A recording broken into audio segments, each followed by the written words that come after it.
So let me begin by introducing our panel. Devi Paramita is the CFO of Saka Energy. So she comes out of the energy business in Indonesia.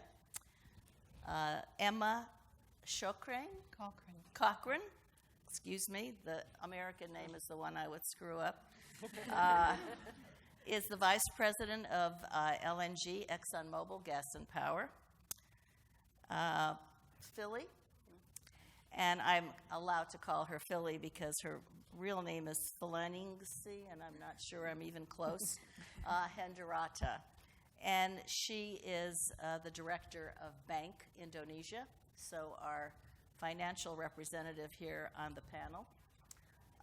And in terms of Ida is next, Ida Edi Murthy, who is one of the top lawyers in Indonesia, the founding partner, first woman-owned law firm. So we will be very eager to have her perspective. And then finally, Jennifer Mackey, who is the CEO of Vale, in charge of Vale's base metals, which comprise the world's largest nickel producer. So you have quite an extraordinary array of top talent on this panel. I would like to ask each of them to basically tell us about their work, a mini but not an extensive biography, very brief, and then really to let me ask the first question in that context, which is, what was the most important ingredient in your success? When I look at my own career, if I sort of think about one thing that was an eye-opening learning for me that has made a difference to me, I think, in getting to where I am, it was really about being authentic. When I started with Exxon, before Exxon and Mobil merged years and years ago, somebody gave me some horrible advice. They said, act like a man, work like a dog. That's the only way to be successful here.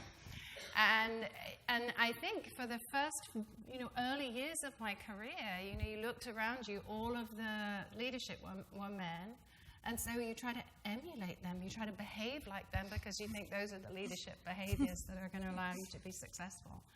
And then I had a bit of an eye-opening moment where I realized, actually I needed to stop running away from those differences, but to embrace the differences and be myself, be authentic, be who I was, and do things the way that I felt that I could be most effective.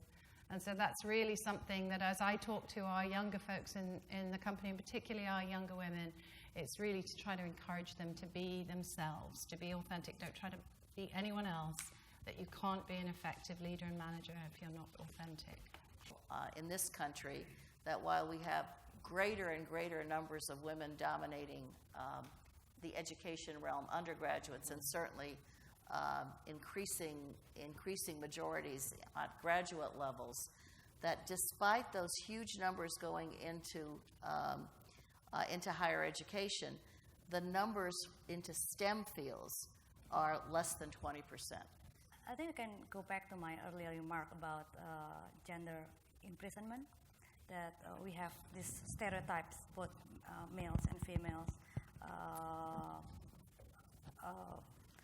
Females, even myself, based on my personal experience, there were cases where I was afraid of being seen as driven or ambitious or strong, and those kind of characteristic that is required in the industry.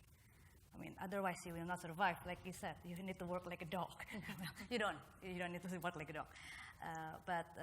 Anyways, there's some sort of perception that there is going to be a trade-off between the STEM career and your womanhood, and I think it's just wrong. And I think the younger generation started to understand that concept, and there are campaigns like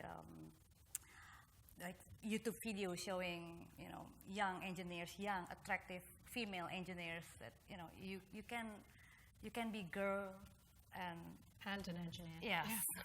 When I look at our operations in Indonesia, our board of directors has 4 people and 1 is female, so our representation there is pretty good. She's a local Indonesian CFO, wonderfully working hard, very smart. But where we have our problem is if you go 1 down level to the managers, we have 52 managers and 2 are female, and in the legal and compliance area. Yeah. And I spent some time there in May, and I went to the operations in the remote island in Sirocco, and I had a workshop with our women leaders. And they were kind of not being able to make that manager level, and we talked about what was holding them back. And there was many reasons, and some of it was cultural and what we need to fix is being considered and being recognized as ready for that opportunity, but also in their own selves, their confidence in believing that they were ready. Mm-hmm. And so we walked away kind of with some to-dos in terms of structurally and policy and what we need to do to address to make sure we are recognizing the talent we have, but also to build the confidence so that they believe that they can be that manager. Mm-hmm. Because really to have 4% of your managers female today, that's disappointing. We call that the competence-confidence balance. So women are often highly competent but very underconfident. And the men are the other way around. Not all the men, not all of you. Compared to my generation, society has changed and now becoming more acceptance of the women to work other than the housework. So there will be an opportunity out there for the women to pursue their careers. Nowadays we have a lot of opportunity, more freedom, and more choices to the young generations. So as long as you work hard and you have work hard and willing to embrace your dream and supported by the family, as what I said, that it would be easy to get into that ladder without any distinctions about the gender. We should have a high standard of integrity because our professions is almost close into the what's so-called the corruptions, even in the court or in the other sectors. So what I try to influence and train our associates is really to have a high integrity and no corrupt practices, whether in the court system or the other business sectors. I always share with my daughter and also my young female employee 4 things. First, we have to believe that God created women equal to men. So women can work as hard or even harder than men. And also women can do as best as they can, and to exceed the expectation. And second, as a female employee, we have to know the sacrifices and also expect unforeseen sacrifices that we may have to make us as a professional woman. And the third one, we know many career women also have been given a defined role as a mom and also as a wife. So I always say, don't ever use the gender card to get the, leniency and excuse for being a mom or being like a mom and also a wife. And the fourth one is very important, as Ibu Sri Mulyani mentioned, collaborate with your spouses to fill the gap.